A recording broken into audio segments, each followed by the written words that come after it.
How are you? I hope all are good. Today let me start SST chapter number 5 Earth's movement. Here learning outcomes. Okay. So this chapter Earth's movement. Earth कैसे movement करती है तो ये पूरा हम उसके बारे में पढ़ेंगे आज. Plate movement, formation of mountains, volcanoes, earthquakes. ठीक है. So the Earth's crust is relatively thin and is broken up into a series of plates which fit closely together called lithospheric plates. Okay, so they are constantly in motion. The Eurasian plate, the North America plate, the Antarctic plate, the Indo-Australia plate, the Pacific plate, and the South America plate. Massive forces inside the earth cause the continents and oceans to move apart and together again. The tremendous heat generated inside the core of the earth causes the rocks in the mantle to become molten. ठीक है. These molten rocks expand, rise and push the plates. जो हमारी अर्थ है उस पर कई तरह के रॉक्स होते हैं, है ना. रॉक्स मतलब क्या होता है, ये अपराइज होते रहते हैं, ऊपर नीचे एक दूसरे से टकराते हैं. ठीक है. Rise and push the plates away from each other. So when they cool down, they sink and bring the plates, है ना, towards each other. So this process is known as plate tectonics. Plate movement. There are 3 types of plate movements. Divergent plates movement occurs when 2 plates move away from each other. Cracks or gaps are created at the plate boundaries through which magma from the mantle oozes out. When this magma solidifies, new crust is formed. ठीक है. तो क्या होता है, नए form में आ जाता है ये. Convergent plate movement occurs when due to forces of compression 2 plates move towards each other and they collide. When 2 continental plates collide, they form mountains. Transform plate movement occurs when 2 plates side past each other.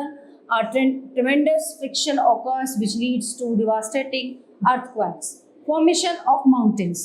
When 2 lithosphere plates move, it may result in either folding or faulting. So these 2 processes are responsible for the formation of mountains.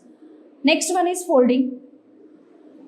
When 2 plates collide, a force of compression is created. As a result, the rock layers of the Earth's crust get folded. So this process is called folding. So alternate a force called anticline and downfold. So called syncline are formed on the rocks. This is how fold mountains are formed. So the Himalayas and the Alps are good examples of fold mountains. Faulting. So what is faulting? When 2 plates move apart from each other. जब 2 plates जो है apart मतलब एक दूसरे से touch होती हैं, a force of tension is created. तो एक फोर्स लगता है उसमें. As a result, the crust get cracked. So this process of displacement. एक डिस्प्लेसमेंट मतलब एक जगह से दूसरी जगह खिसकना. Okay. Of rock strata on either sides of the crack creates faults and is called faulting. So block mountains and rift valleys are the most common landforms produced by faulting. A block mountain is formed when there are 2 almost parallel faults and the land between them is either uplifted or left standing after the surrounding areas have subsided.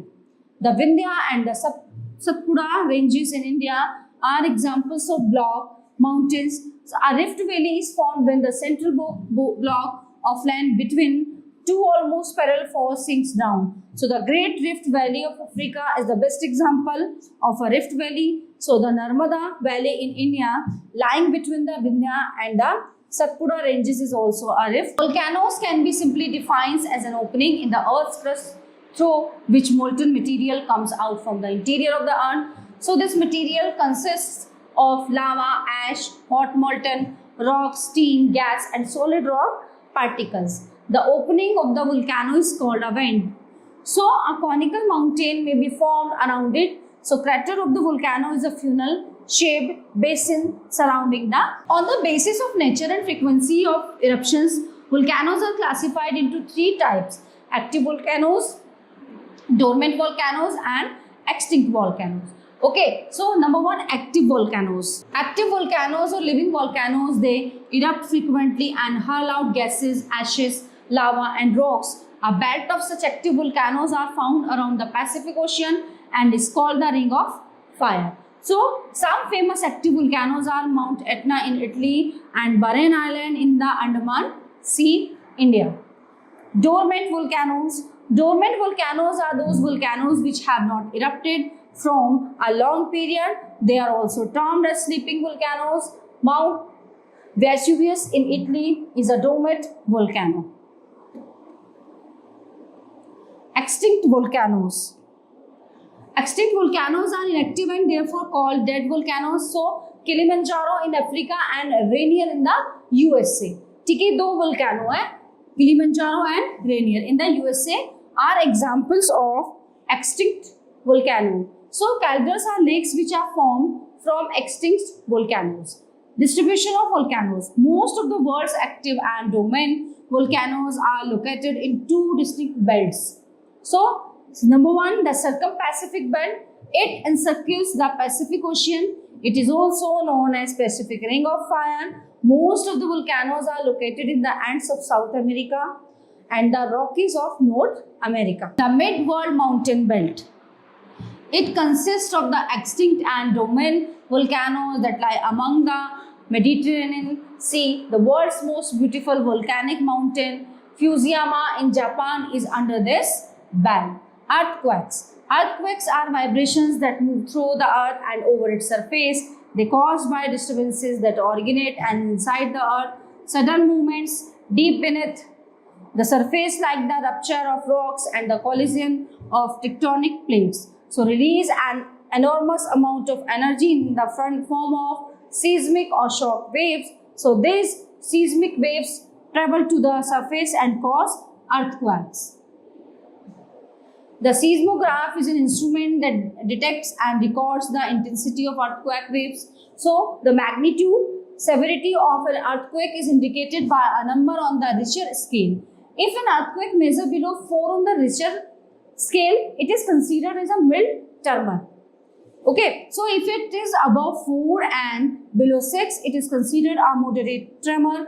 Buildings shake and things fall down. If it measures more than 6, it is considered severe earthquakes and can be disastrous. Earthquakes, building collapse, rivers change course, transport, power and water, supply lines get cut and gas lines break. So which can result in fire. So earthquakes under the sea can cause tsunamis, giant waves. Okay, so the all topics are covered here. I hope you all are very well understand this and we will meet you the next class. Thank you.